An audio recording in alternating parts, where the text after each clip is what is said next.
So I want to talk about mindfulness for a moment. What is mindfulness? Mindfulness is really just being aware of one's internal and external state, being present, if you will. And mindfulness is an incredibly potent and useful tool in your meditation toolkit.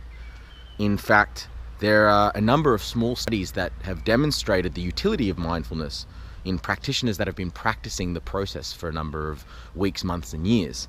And what the researchers found is that there was an increase in brain region activity in the hippocampus and the temporal partial juncture.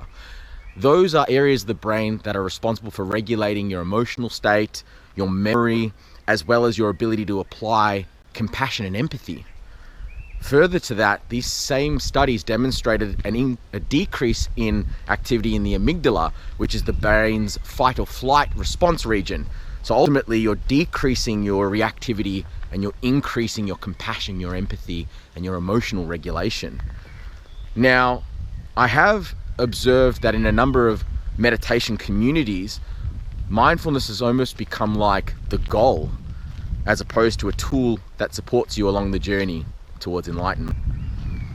So it's like when you learn to drive a car and you've learned how to reverse park. Reverse parking isn't driving, it's just a part of driving. And I think that mindfulness has been adopted like it's driving towards the goal of enlightenment. So I wanted to create this post because it's important to know that there are other tools in the toolkit that one can use when meditating with the intention to move towards a more enlightened state. And this is important because there's an array of information that one can use to benefit their intention to awaken.